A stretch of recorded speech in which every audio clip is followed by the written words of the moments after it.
Welcome into the Lucas and Lucas podcast. Mike Lucas has finally cleared his busy schedule and he is back on the show. Mike, how are we feeling? Dude, it is a crazy, crazy, crazy time in the world of Mike Lucas right now. My mom was here last week, so we missed the podcast, and you were gallivanting through Italy for a couple of weeks. So it's been a while. I'm glad to be back.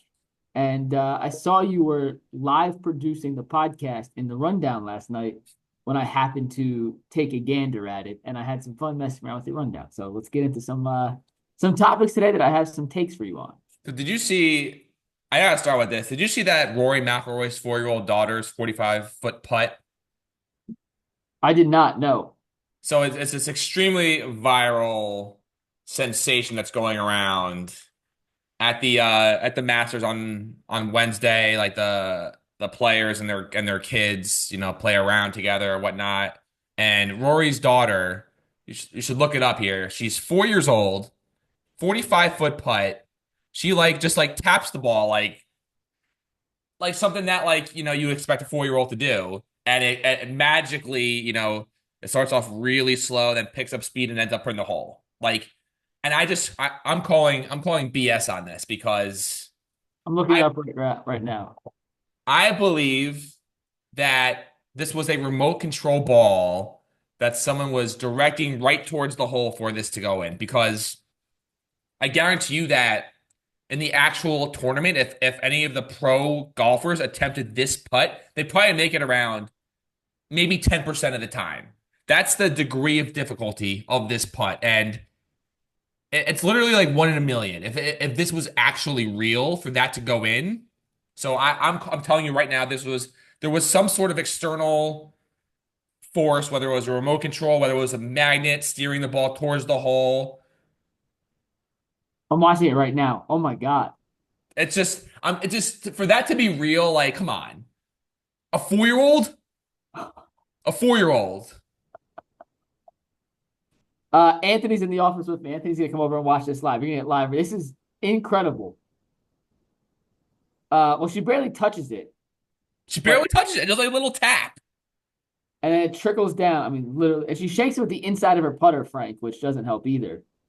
And it slowly rolls, No way. rolls. Now the Augusta greens are notorious for being hilly, rolly, and like they know she hit it just right. It's got a chance, and as it gets closer, this guy knows it's good. Now that's a girl who can read a green.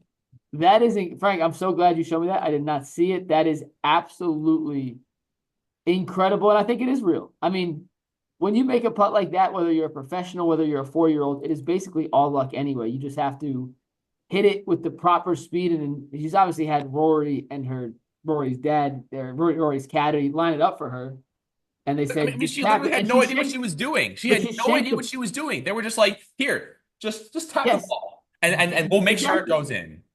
Well, they lined her up perfectly. They said tap it. She hit it with the inside of her putter, not even the sweet spot. So I know it wasn't. She wasn't even trying to hit it like that, Frank. That's the funny part. Watch it again. Watch where it hits off the putter. It is the inside of the putter. It's not the sweet spot. I just know that if I tried that exact putt 200 times, I may make it once. And for this 4-year-old to just do that, She'll never make it again. She happened to make it. She'll never make it again. Like that's the beauty of I don't know. tennis. I'm calling BS. All right. Well, you're a cynic, so that makes sense. You know who else is a cynic? Josh Kroenke and the Denver Nuggets. Most shocking, maybe one of the most shocking coach firings I could ever remember. 3 games left in the regular season. This guy won a championship with the Denver Nuggets less than 2 years ago. Michael Malone fired, and I just like in my mind, I'm like, all right, if you win a championship with a team, that should buy you at least, I don't know, 4 to 5 years of and when you're a teacher in like a school system, they call it tenure. That should like almost buy you like a certain amount of time where they literally cannot do anything to you. And I know that there's been reports about the coach and the GM like hating each other, not wanting like having difference of philosophy, and that probably and the owner is probably just like, all right, I'm not dealing with these 2 children anymore. I want to re I want to clean house and just start this over because I don't like what I'm seeing right now and it's not working. And but I think that's what you're probably gonna say is all the owner didn't want to deal with the coach and the GM who couldn't stand each other, and that's probably why ended up making this decision. But Man, 3 games left in the season for a team that's like a 4 seed in the playoffs and has a chance literally to win a championship for a coach who won a championship literally 2 years ago. And if a coach ever won a championship for like the Nets or the Jets, like to me, that's a lifetime contract. It Literally, is. literally, like you deserve to be the coach of that team for the rest of eternity because of all the hardships and struggles the franchise went through. Um, I still can't wrap my head around it. Aaron Boone is in his 8th season with the Yankees and hasn't won jack, and he's still there with flying colors. It's just bizarre. All these like coaches in the NBA who recently won championships, whether it's Mike Budenholzer with the Bucks got fired. The only one that's still really standing is Steve Steve Kerr. Kerr, who won recently. It's honestly it's just so baffling. I just can't wrap my head around it. Couple things. In general, relationships sour. When you reach a certain level of success, it comes with a certain level of expectations that are incredibly difficult to replicate. And in this particular case with Denver, it was no surprise to people in the know that Malone and Calvin Booth did not get along. They rarely spoke. I am frankly shocked that they canned both. Had they canned one, I'd be like, okay, the owner decided he liked the coach better or liked the general manager better. The fact that they are getting rid of both at this time in the season, to be frank, makes absolutely no sense. I don't know what you can try and benefit from this that you could not benefit from by doing this when the playoffs were over, whether or not it's the overall playoffs because you win a championship or just losing in the first round. I'm not quite sure why, with 3 games left, I think it would be a spark and a change in direction with the same coaching staff that basically had been there throughout the entire season. They didn't bring in someone else. They just promoted the top assistant who did interview, by the way, for like the Cavs head coaching job last year. David Adelman has a pretty well respected track record in terms of like what he's done. But I don't know. From all the things I've read, from what I've talked about, the other guys around the league, it wasn't a Jokic driven decision. Jokic and Malone had a good relationship. This wasn't Nikola Jokic saying, I want a new head coach. If he did say that, then you make the move, obviously. But that is not, to my understanding, what happened. And instead, this feels like a panic move by an owner who decided, you know what? I'm not happy with either of you. Instead of picking one and letting it play out or letting it play out, and he just said, nope, screw you both. Go on with yourself. We actually asked Kenny Atkinson on Tuesday night before the game what he thought about it. And his answer was fascinating. He said, the average lifespan for a coach today is now 2 years. I don't care what the contract you signed says. It's about 2 years. If you don't produce in 2 years, then you're on the hot seat. And if you produce, you have a 2-year window after to start producing again. And if you don't start producing again, you could be on the out. And look at the track record of recent NBA coaches who have won a championship that have been fired within 2 years of that championship. Once you win, the expectations get skyrocketed up. And if you can't sustain that, right or wrong, you are being placed in a different category. And if you're not meeting those expectations again and again, they're going to look for someone who can. I mean, I argue. I mean, it's not like the Nuggets have like fallen off the face of the earth. I mean, they were the 1 seed in the West last year, and I disagree. I wouldn't have fired them. I'm just telling you that. you know what I mean. But you're saying like that they haven't lived up to expectations. I mean, like I was saying before I was really interrupted, they were the top seed in the West last year before they got shocked by the Timberwolves, and what really unfortunate about that is that the Nuggets probably would have beaten the Celtics for the championship, so that was unfortunate. And then this year, like they're right in the mix. Like the West is wide open. That Thunder obviously pulling away for the top seed, but like Denver could have easily been the 2 seed, and they still, I guess, could be the 2 seed because the West is so volatile at the moment. Like between like 2 and 8 is like so it's like a 6-way tie. It's absurd. So we'll see how it plays out. I just to see the Grizzlies do this, a team that's going to the playoffs, to see the Nuggets do this, a team that's going to the playoffs. Usually, you see the teams that aren't going anywhere make these decisions, firing the coaches. But the bad teams are like, all right, you're second around. The good teams are like, oh yeah, we want to fire our coach before the playoffs. Everyone points to the New Jersey Devils with Lou Lamoriello had a history of doing this. Like in 2000, right before the playoffs, they fired their head coach. Larry Robinson took over. They won the cup, and then in like '06, they fired Claude Julien and then Lou Lamoriello actually coached the team in the playoffs. They didn't end up winning the cup that year, but the Devils are the only like team I could ever remember like having a track record of doing anything like this. So it's very interesting. I'm curious to see if this like becomes a trend going forward in the NBA because we've seen it twice now, and I've like never seen it before in the history of the league. So we'll see how it progresses going forward here. Uh, we might as well talk about the Cavs here. Clinched the top seed in the Eastern Conference, first time post LeBron, and First time ever without LeBron. They were never in their history without LeBron. Yeah, maybe you're right. Nope. Never in the history without LeBron. So I know Cleveland's probably feeling a lot different about this, but I don't know. There's something about I feel like the Cavs just they got off to such a hot start, and I feel like they haven't really been like dominating the way they have early in the season. I feel like they peaked too early. And when I look at the team like the Celtics, that seems to be I know Jaylen Brown's going through whatever he's going through right now, but I just trust them a whole lot more. And I don't know, there's something about peaking too early that just sort of scares me about Cleveland going to the playoffs and Donovan Mitchell's history of not succeeding in the playoffs. I know that you're probably going to say this is his best chance with Evan Mobley and Darius Garland and Jared Allen. Like this is maybe the best chance he's had, but this team just hasn't. They don't have any track record of legitimate deep playoff success, and that's what if I'm a Cleveland fan. The way they're finishing the season and the way they started and the way the Celtics look right now.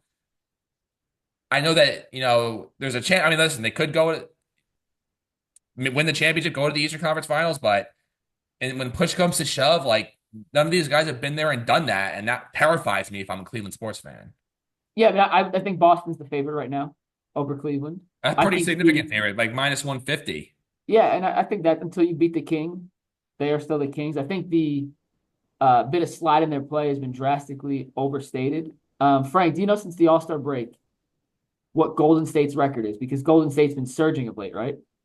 Oh, they lost last night to the Spurs. So do you know what their record is since the All-Star break? It was really good. It was probably like 19-5 or something like that. Yeah, they're 19-6 now. You know what the Cavs record since the All-Star break is?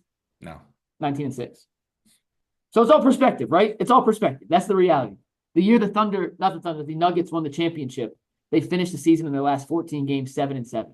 March is a month that you can't put too much stock into. The Cavs, because of the gigantic lead they had over Boston for the 1 seed in the East, basically had no stakes in any game they've played in the month of March. And they have now officially clinched the 1 seed. They are resting literally everybody tonight. They're playing a G League lineup against the Pacers tonight. They're going to play a G League lineup tomorrow against the Knicks, and they're going to play a G League lineup on Sunday against Indiana once again to close out the regular season. When the Cavs have had to play for something, they have been as good as any team in basketball this season. That whole month of March where the offense sputtered and the defense started to take a step back closer to reality, yeah, they had some ups and downs, but they were still 19-6. And because of how good they were earlier, we look at 19-6 for them drastically different than we look at 19-6 for Golden State. It was still the fourth best record in the NBA post All-Star break. It just wasn't the best record, which is what they had. Now, if you want to be concerned about something, Frank, here's a legit concern. Prior to March, the Cavs were the number one three-point shooting team in the NBA. Number one. It was the highest team three-point shooting percentage an NBA team has seen through that portion of the season since the 1920 season. In March, they dropped down to 27th in the NBA in team three-point percentage. You could say it's tired legs. They played 16 games in 29 days. All that can play a factor. The reality is the Cavs ain't winning a championship if they're the 27th best shooting team in the NBA. If they can find their legs and they got 11 days off between clinching and their first playoff game, they could refine some of the legs that allowed them to be an elite offensive team from beyond the arc as they were for the first 50-ish, 55-ish games of the season. They can beat any team in basketball. They ain't beating any teams if they're shooting in the low 30s like they have in March. So I think the concerns have been overblown. March is a weird month. They had no stakes to play for, but they got to start making shots again. That is 100% valid. And the Celtics are the favorite. And luckily for them, they'll have a likely an easy first round or relatively easy first round matchup against either Orlando, Atlanta, probably one of those two teams. Yeah, is who they'll end up playing in round one, which they should have no issue with either of those teams. And then once you get past that, should be getting a lot tougher with either Detroit, I know Detroit's on a 2-game losing streak, but they're still so tough, and Milwaukee. So it's the East kind of, like I said, Celtics I think are obviously betting favorites or the clear favorites until proven otherwise. I'll always think that Celtics are the team to beat there. In college basketball, I know Florida won. I don't believe they were the best team. I believe Duke was the best team. Literally, the Red Sea was partying for me to win my bracket pool. All I needed was Duke to just win. They were up by 14 against Houston. I still can't believe they didn't win that game. They were the best team in college basketball all season long. They were the best team in the tournament, and because of a horrible foul call against Cooper Flag, one of the worst foul calls I've ever seen. Literally didn't do anything, and they called the loose ball foul against him that sent Houston to the line, and just their inability to hit free throws down the stretch just completely cost them. And it's crazy. You have these five-star recruits who, get paid millions of dollars in NIL, and when push comes to shove and you put them at the line, hey, make a free throw, they can't do it. I know there's pressure. I know, you're millions of people watching. You're in a huge, football stadium, but I'm in no. I always root for the big programs in college basketball, and I really wanted Duke to win it this year. And I can't believe they blew it against Houston. It was an awesome Final Four. It was a disappointing start to the season, an incredible Final Four. Duke was the best team in the country. I believe Duke would have beaten Florida if they played, but Duke collapsed. Like, the big story of the Final Four was Duke's choke. They did not make what? They make one field goal in the final 10 minutes.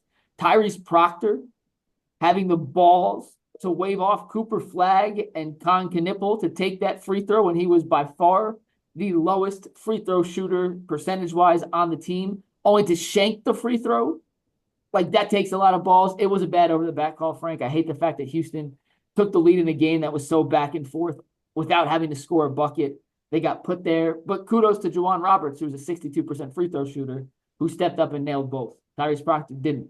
Duke's collapse is the story of the Final Four. Take nothing away from Florida. Florida was an elite college basketball team this year. Houston, elite college basketball team this year. Auburn was also elite. It was a Final Four that consisted of four of the, if you go by Ken Palm, whatever, the eye test, whatever, like four of one of the greatest assembled college basketball rosters the sports scene in decades. And it is a shame that Cooper Flag, the biggest name in the sport, could not come through at the biggest moment after having a delightful game. He was awesome in that game. And it just sucks that when push came to shove, they got bullied. Houston was better down the stretch, and they deserve a lot of credit. I'll always remember the Final Four as Duke's collapse and Walter Clayton's brilliance in the second half. But He scored 11 points in the second. Let's not act like I mean, the Elite Eight in the Final Four, he was incredible leading Florida on those comebacks. So, like those are the two things I'll remember. But, man, to see Houston come back from down 14 to blow a 12-point lead in the championship and not even get a shot off at the buzzer, like, that's tough, Frank. I mean, what I view that as, like, it's like everything just evening out. Like, Houston had no business beating Duke going to the championship game, and it all leveled out. So that's sort of what happened there. But just crazy that Walter Clayton Jr. scored 11 points, was held scoreless in the first half, and Florida still won. Just really hard to believe that those scenarios played out. I know we missed a lot of NFL stuff while I was in the great country of Italia, but a lot of stuff did happen. The Jets. Oh crap! Never. We're good. It's okay. It's okay. The Jets signed Justin Fields, and I get there's upside there. I was really, really high on him a couple of years ago with the Bears. I was like, he went third. He was a third-round pick in our fantasy football draft at work, and I was like, this guy's about to explode based on the way he finished the year before. And that last year in Chicago didn't go as planned, and they ended up taking Caleb Williams. He ends up going to the Steelers. Starts off, I believe, 4-5-2 on the season, and they turn to Russell Wilson. So if Mike Tomlin doesn't believe in you, then I don't know. That's a pretty damning thing to see. So I can't imagine the Jets are going to be much good at all with Justin Fields. We'll see if Aaron Glenn can work some magic, but my expectations are not very high. And then as for the Giants, them signing Russell Wilson, I am even less optimistic about Russell Wilson. I think Russell Wilson is a catastrophe. Two quarterbacks in the NFL are complete catastrophes, Kirk Cousins and Russell Wilson. If those two guys are your quarterbacks, you might as well just forfeit the season because nothing's good's going to happen. I want Jameis to start. I'll be on the record right now. I think Jameis is a better quarterback than Russell Wilson. I like him more than I like Russell Wilson. I genuinely think the Giants have a better chance to make the playoffs if Jameis Winston starts 17 games than if Russell Wilson starts 17 games. There were rumors that Russell, who visited with the Browns before signing with the Giants, could have been their bridge option quarterback, and I was vehemently against that from a Cleveland standpoint. I wish I was vehemently pro that because it would have saved me from watching him on the Giants. I thought I got a good thing with Jameis Winston. He may not be the greatest quarterback in the world, but at least he's not afraid to take shots and would be a fun brand of football.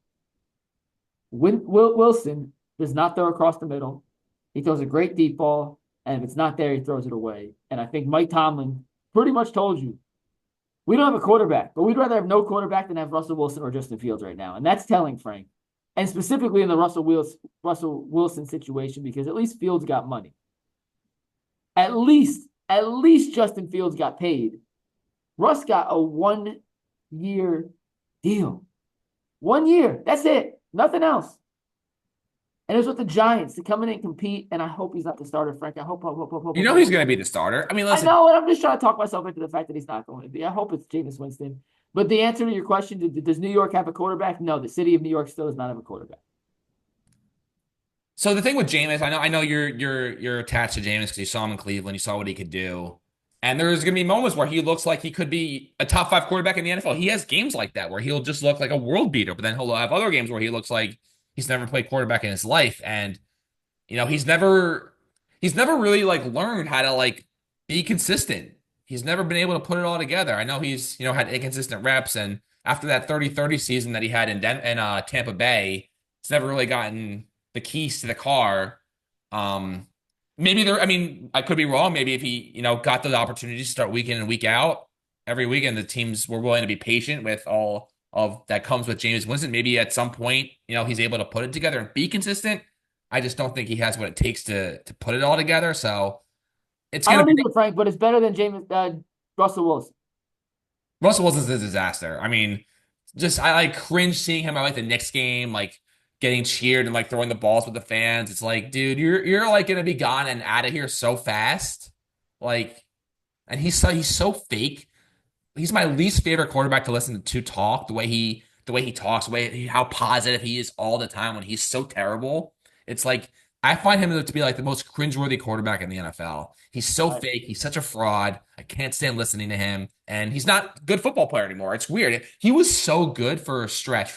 And then he hurt it. I'll never forget it. He hurt I want to say it's his pinky or one of his fingers on Monday Night Football. It was like bent like all the way like half. It was like a 90-degree angle with one of his fingers. And ever since that injury, he's never been like close to being an elite quarterback anymore. It literally happened overnight. He hurt his finger and was never the same. No. Do you remember that? You remember what I'm talking about? Some guys just fall off a cliff. Like they have, whether it's an injury, whether it's like a mental situation, a game, like they literally fall off a cliff and are never the same. Russell Wilson has not been the same player in forever. He hasn't been. And it's no surprise that Denver paid this gigantic buyout. Sean Payton, a quarterback coach, paid a gigantic buyout to go with someone else. They bring him into Pittsburgh. He wins a couple of games. Mike Tomlin is desperate for any sort of stability at the position. He says, no, I'm good. They didn't bring him for an interview, Frank. They didn't bring him back in for a second chance. They didn't like have any interest in bringing back either guy, it seems like. No, and that's my point. We still do not have, as a city of New York, between the two franchises that call home, a quarterback. For the record though, I did want Justin Fields over Zach Wilson in 2021. I was a big proponent of Justin Fields based on the way he played in that championship game against Clemson. So tough.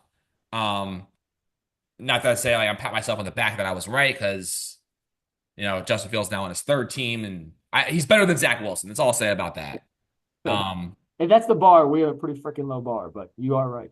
So the Steelers thing is fascinating because we keep waiting for Aaron Rodgers to sign. Everyone thought it was going to happen at the Pat McAfee event. Guess what? It didn't happen. And now you're seeing reports that the Steelers are meeting with Shedeur Sanders. They're meeting with Kyle McCord.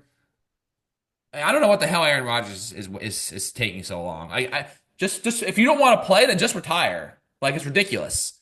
But I don't know if this is a leverage play by the Steelers to put pressure on Rodgers to make a decision by announcing that they're meeting with Shedeur and Kyle McCord, or they've decided that they are going in a different direction, because that either way, if you do end up taking Shedeur or Kyle McCord, you're probably not going to want to start those guys, day one. So having a vet I don't know if I want any of my guys like learning from Aaron Rodgers just because of how crazy he is and all the stuff you hear about the relationships that he's had and the way that he seems to be like a little bit of like a loner, in the sense that like, I don't know, he's not really like a close to, I don't know. I don't know if I want my young quarterbacks like in the same room with him and interacting with him and learning from Aaron Rodgers based on his track record the last few years. So I'm fascinated to see how the Steelers thing plays out. To me, it's trending along the lines of Rodgers retiring and them drafting a quarterback, but we're also talking about Aaron Rodgers here. I mean, I'm after just seeing, over Aaron Rodgers. yeah, I'm done, Frank. I can't stand him. He makes it all about him.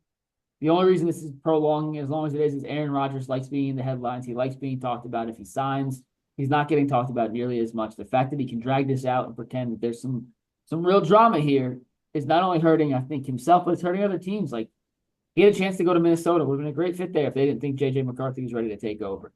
He waited too long. They said, you know what, we're out of this business. He's doing it with the Steelers. The Steelers could very well make the decision. You know what? We don't actually aren't interested in being in the Aaron Rodgers business. He's not the same player he was. When he was an elite player, you put up with the hassle because an elite quarterback can change your franchise. Over the last 2, 3 seasons, he has not been that top tier, elite, tier 1 or tier 2 quarterback. And when you're not a top tier 1 or 2 quarterback, you don't get away with a lot of the same crap you did when you were. And recently, Frank, he has not been of the caliber of quarterback that's worth the nonsense and the headaches that come with him. So I'm just kind of over the whole Aaron Rodgers experience right now, for being honest. yeah, I uh, I was optimistic, and if I were the Jets, on the record, I was a proponent of the Jets sticking with Sam Darnold longer than they did before they traded him to draft Zach Wilson, proven right, and I would have, as as much as I don't want to be in the Aaron Rodgers business anymore, I would have potentially, if I was in charge, I would have ran it back with Rodgers and Devontae Adams one more year. And listen, it would have been a disaster. I just think if you're trying to compete in the AFC, that would have been the Jets' best chance for this next season, more so than Justin Fields and losing Devontae Adams. But that's where I stand on the matter, and All right. I don't know what's going to happen. Let's talk some Yanks, Frank. No. Before that, because I did have one more thing I wanted to hit on. Travis Hunter is the overwhelming favorite right now to be the second overall pick in the draft, with Cam Ward minus 20,000 to 1. So is Travis Hunter the pick for Cleveland at number 2? I hope so. So that means they're sticking with Watson. They're not drafting any of the quarterbacks. Oh no, Watson will never play a snap for the Browns So again. who's going to be the starting quarterback for the Kenny Browns? Pickett will be their week 1 starter. Kenny Pickett?